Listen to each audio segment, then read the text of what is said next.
if what you're aiming at is producing nothing but unrequited misery for you and everyone else, and it's a downhill bloody spiral into something approximating hell, then there is some possibility that you should think that perhaps your aim is off. We're blown hither and thither by events that are somewhat beyond our control, but that's still not the point. The point is that to a large degree, you can determine the manner in which the world manifests itself to you by changing your aim. And so then that opens up the entire domain of philosophy. You think, what good is philosophy? And people think that all the time. What good is philosophy? It's like, hey, philosophy is about value. Well, what use is value? Well, value determines your aim.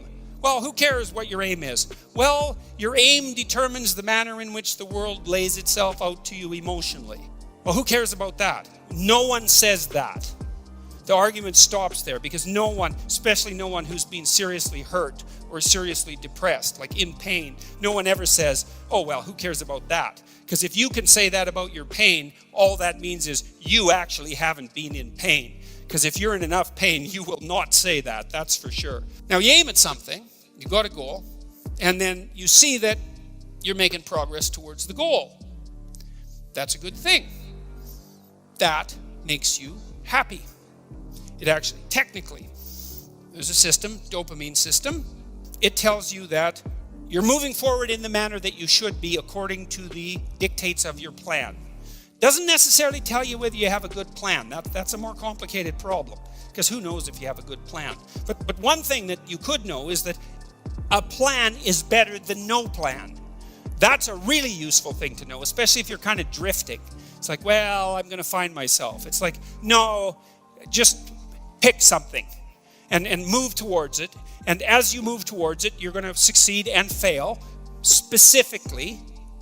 And then you're going to learn something about success specifically, and you're going to learn something about failure specifically. And then you can learn what you use to fix your plan.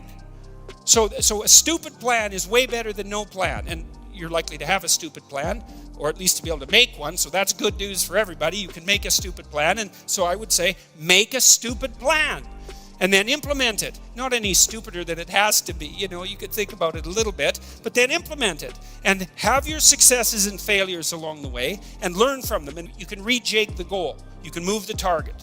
That's fine. That's part of the game. It doesn't have to be fixed. It's a movable target. And maybe what you're trying to do is to move the target to an ever better place. So you're moving towards a target, and at the same time you're moving the target. And you're trying to move the target towards something like an ultimate ideal. You're trying to find out what that ultimate ideal is. And part of the way you figure that out is by moving towards a target and by learning about success and failure along the way, because then you can inform yourself with regards to what might constitute a reasonable aim.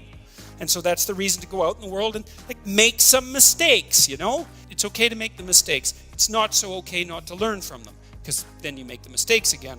That seems pointless. And so you're moving towards wherever you're going, and it's working. And so you get some positive emotion. You get some motivation from this dopaminergic system that adds zest to life. It adds interest and engagement and meaning to life. It pulls you into life. And that's worth thinking about, I would say, because if you think about it, you know, you might wonder about whether or not you should be engaged in life. And then if all of a sudden you're doing something, and because you're doing it, you get engaged in life, then it seems like that might be the very definition of a good thing. It's evidence. The engagement is evidence that you're actually doing a good thing, a worthwhile thing in life with all its suffering and misery and brutality. It's like you've got a pathway, you've got an aim, you're moving forward, you're engaged. Excellent. Your nervous system, very deep down, this dopaminergic system, it's a deep, deep instinct, and way down in your psychophysiological structure, not as far down as the serotonin system, but like next level up. And so if it's saying, hey man, you're on the right track, it's like, that's worth noticing.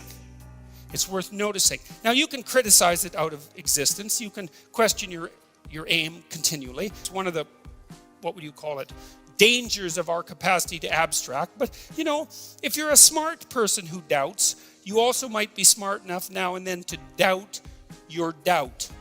And just to notice and to pay attention. And not only that's what you need to do, because you need to have a meaning in your life an aim, a value structure that's of sufficient potency and magnitude to justify the limitations and the trouble that life constitutes, right? This is no trivial business that we're involved in. We're all in this up to our necks, literally. It's a mortal game. You're all in. And to play it wrong is to risk suffering and hell. And I'm not talking about afterlife. I'm not talking about something metaphysical. You can generate plenty of hell right here around you. Plenty. An unlimited amount. And so you can move towards that direction, or you can move towards a positive direction. And you can orient yourself. And you can learn. This is why the postmodernists are so incorrect. It's like, look, you need an aim. You need an aim. You cannot organize the way you look at the world without an aim. It's not optional. And then the question is, well, what should the aim be? Well, probably not to radically increase the amount of misery and suffering that you experience in everyone else. I mean, maybe you want to go that route, and people do, but I think they only do when they become bitter and they give up, they make mistakes they know they're making, right? It's conscious decision to go down that route. It's not like they think that's okay to begin with. Their aim's wrong. It's like, straighten out your aim. So there's an old idea, this idea of sin. Sin is a word that was derived from a Greek word, hamartia. And hamartia is an archery term, and it means to miss the target. And so you think, well, how can you miss the target? Well, you have no weapon. Well, then you miss the target. You have no target. You have no aim. Well, then you miss the target. You don't pick up your bow. Well, then you miss the target. You don't draw it back. Then you miss the target.